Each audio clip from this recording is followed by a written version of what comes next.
Et salut à tous, c'est Captain et je vous retrouve pour la critique de l'épisode 17 de Gotham, un épisode qui était consacré à la poursuite du gang du gang du Red Hood du coup, puisque c'est pas les Red Hoods, ce n'est juste un seul, c'est cette cagoule rouge qui donne, euh, j'ai l'impression d'une sorte de super conviction à celui qui le porte, qui devient un peu fou. Du coup, on voit la cagoule être portée par plusieurs membres. Du coup, ces membres ont tous le même symptôme, on va dire, c'est-à-dire qu'ils deviennent un peu fous. Ils deviennent généreux, ils veulent surtout créer le chaos, etc. Donc c'est intéressant de voir parce qu'en en fait, ce gang, il n'est pas innocent, c'est-à-dire que dans l'histoire de Batman, le gang des Redwood est celui qui a vu la naissance du Joker, vu que le Joker faisait partie de ce gang. Et après plusieurs événements assez tragiques, a finalement été plongé dans une sorte d'acide, je crois,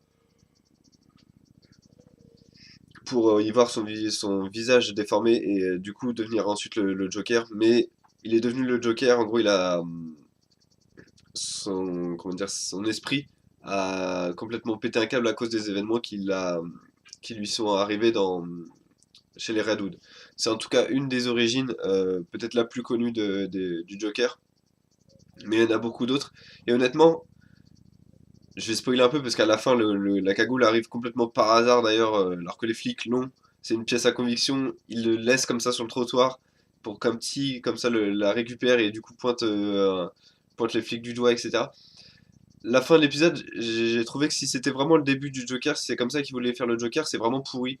C'est-à-dire que je préfère largement les origines de la semaine dernière où le Joker était dans un cirque qui en plus appartenait au Grayson, donc les futurs membres les futurs, enfin oui, le futur Dick Grayson, donc le futur Robin. Et je trouvais que c'était bien meilleur clin d'œil. En plus, ça corrigeait le fait que le Joker est arrêté pour la première fois par Batman, vu qu'en fait, la police arrête le Joker avant même qu'il soit le Joker finalement. Et c'est peut-être en l'envoyant à l'asile d'Arkham qu'il devient véritablement le Joker. Ça me paraîtrait une origine bien plus crédible, bien plus limite travaillée, bien plus euh, fidèle entre guillemets aux comics, de par ses origines, de par les Grayson, etc. De par l'asile d'Arkham, que une cagoule est arrivée sur le trottoir, un petit la récupère et du coup il veut s'en prendre aux flics. Euh,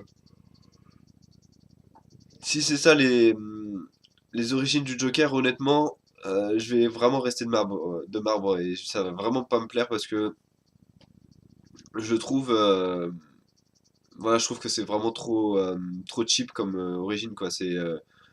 La cagoule fait ça, du coup le petit récupère ça, donc du coup il devient ça. Enfin voilà, ça s'additionne pas, c'est vraiment trop forcé. Donc j'espère qu'il va avoir autre chose que cette origine et que en final ce Joker pourrait être tué, pourquoi pas par le Joker qu'on a vu dans l'épisode précédent, donc le Jérôme pour dire c'est moi qui reprends la cagoule ou des trucs comme ça me paraîtrait beaucoup plus crédible. Euh, Donc en dehors de l'intrigue sur le Red Hood qui était bon pas forcément bien menée, mais les intrigues policières je commence à comprendre que c'est vraiment pas l'intrigue principale de l'épisode. Là l'intrigue principale de l'épisode était centrée sur Alfred qui retrouve un de ses anciens j'allais dire ouais, camarades dans l'armée donc quand il a servi en Afghanistan qui s'appelle Richie Payne il me semble qui du coup est recueilli chez les Wayne et en fait il y a toute une intrigue, encore une fois je vais spoiler, toute une intrigue sur Richie qui dit à Alfred que c'est un tueur et qu'au final il va jamais pouvoir enfin il sous-entend qu'il n'arrivera jamais à élever Bruce Wayne comme il le souhaite et Alfred qui lui rétorque qu'en fait c'est le boulot le plus dur qu'il a eu à faire donc ce qui mince ce qui met en avant le fait que voilà pour lui c'est vraiment la première fois vu que il a quand même été dans l'armée, il a quand même fait face à des situations très périlleuses. De ce que j'ai compris, il a été capturé, il a été pris en otage. Mais son boulot le plus dur, ça restera de s'occuper d'élever Bruce Wayne comme il faut. Donc voilà, ça met en avant le fait que la tâche est compliquée pour lui. D'ailleurs, ça pourrait être un petit historique le fait que il dit qu'il a jamais élevé un enfant parce que dans les comics, Alfred a une fille qui est notamment, je crois, une femme que Bruce Wayne connaîtra bien plus tard. Euh, Bah, de toute façon, oui, je crois que dans Batman et Robin, le fameux film infâme, complètement raté, je crois que la Batgirl était du coup la fille d'Alfred, ou la cousine, enfin la nièce, pardon. Enfin bref, tout ça pour dire qu'à mon avis, c'était une petite référence de ce point de vue-là, que peut-être que Alfred a eu un enfant plus tôt dans sa vie, mais qu'il a pas voulu l'élever. Désolé. Mais ce qui est assez intéressant, c'est de voir que Richie à la fin poignarde Alfred, et en fait, on se rend compte que il l'a poignardé parce que c'est le conseil de Wayne Enterprise qui lui a demandé de le faire pour du coup s'occuper de Bruce Wayne de façon un peu plus simple. Peut-être d'ailleurs que l'attaque qui a eu lieu sur le manoir des Wayne dans l'épisode 9, entre l'épisode 9 et 10, peut-être que c'est dû euh, à ce conseil qui veut se débarrasser de Bruce Wayne. Et du coup, la question se pose, c'est s'ils veulent se débarrasser de Bruce Wayne, est-ce que c'est eux qui se sont débarrassés également de Thomas et Martha Wayne? Peut-être que c'est eux qui ont dit qu'ils n'étaient pas d'accord avec la direction dans laquelle le couple menait l'entreprise, et donc peut-être qu'ils ont dit on les met de côté, et enfin bon, on les met pas de côté, on les supprime, et on s'occupe des choses selon notre façon de faire. Ce qui est à mon avis tout à fait possible. Et du coup, c'est sympa parce que ça ajoute une intrigue un peu à cette saison qui pour moi en manquait, où du coup on se demande est-ce que les... Voilà, pour une fois on se dit, il y a peut-être une piste sur le meurtre des Wayne, et pour une fois, voilà, quelqu'un de... il y a une vraie menace sur Bruce Wayne, et c'est peut-être ça qui manquait à la saison pour l'instant. Et à la série, c'est une vraie menace sur un des personnages. Pour l'instant, il n'y avait pas véritablement de menace sur Bruce Wayne. Pour l'instant, il n'y avait pas véritablement de menace sur James Gordon. Donc peut-être qu'il pourrait en avoir une venant du conseil des Wayne, du conseil d'administration de Wayne Enterprise.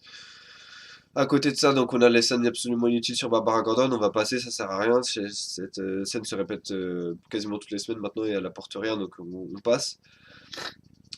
On est de retour sur Fish Money. Alors cette histoire, je sais absolument pas où ils veulent en venir, mais absolument pas. C'est-à-dire que je pensais qu'elle allait s'évader, je pensais qu'on allait voir qu'elle allait vraiment qu'elle sait se servir d'un groupe pour euh, qu'elle sait se servir d'un groupe et qu'elle n'hésite pas à sacrifier les membres de son groupe pour s'élever, pour s'échapper.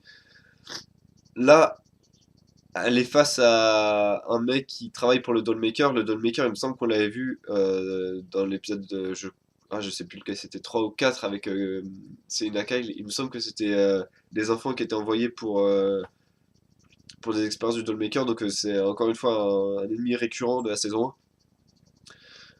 Euh, donc, elle est confrontée à ce mec qui travaille pour Dollmaker et elle s'arrache un œil et elle l'éclate avec le pied. Juste parce que le Dollmaker voulait un de ses, un de ses yeux. Un de ses yeux. Ouh là là. Un de ses yeux. Encore une fois, je comprends pas quoi. Parce que même si elle a fait ça, ça sert à rien vu qu'elle va retourner elle va retourner dans la cave en bas. On n'a pas appris beaucoup plus de choses sur le Dollmaker. On sait juste qu'apparemment il est pas à l'endroit où Fish est retenu captive. On sait juste qu'il prend des parties du corps de quelqu'un, sûrement pour en fabriquer d'autres. C'est-à-dire fabriquer des sortes de marionnettes avec des membres ou des organes existants récupérés sur d'autres personnes. Mais on n'en apprend pas plus, quoi. Enfin, on apprend juste sur le personnage de Fishmonique qu'elle est encore plus folle que ce qu'on pensait, encore plus sadique que ce qu'on pensait. Mais ça avance pas, quoi. L'intrigue de ce côté-là, elle avance pas et il va vraiment falloir, à mon avis, commencer à déclencher quelque chose, quoi. Parce que là, c'était juste, voilà, avoir de la souffrance, du gore pour du gore, quoi.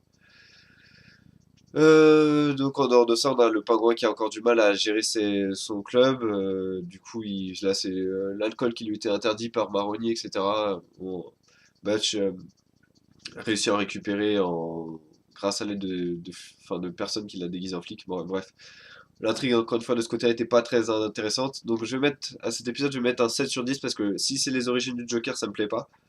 Clairement pas. Le côté cagoule qui donne des pouvoirs, entre guillemets, à, à son utilisateur, ça me plaît pas forcément non plus. Même si on avait déjà vu ça, il me semble, avec, je crois que c'était le... je sais plus encore une fois le nom de l'épisode, mais c'était avec le goth, là, le masque du chèvre, en fait, c'était la psychiatre qui manipulait les gens, mais bon, en gros, c'était cette même idée de la succession, via la cagoule, via un objet. Donc honnêtement, si c'est vraiment ça les origines du Joker, ça me plaît pas. Barbara Gordon, ça me plaît pas. Fish Money, je comprends pas où ça veut en venir. Pingouin, c'était pas top non plus. C'est-à-dire que le pingouin, le personnage qui était complètement sur une montée depuis le début de la saison, bah, il stagne et il plonge même depuis 2 ou 3 épisodes. Donc c'est encore une fois un peu dommage. Il y a juste l'intrigue sur le conseil d'administration des Wayne qui peut être sympa, mais le reste, pas grand-chose à retenir de cet épisode sinon. Donc voilà, je sais pas si vous avez vu cet épisode, si vous l'avez vu, n'hésitez pas à me dire ce que vous en avez pensé dans les commentaires. Moi, je vous donne rendez-vous la semaine prochaine pour l'épisode 18 de Gotham. Ça sera le seul épisode des séries DC, donc la semaine prochaine. Donc, bah, moi, je vous dis à bientôt.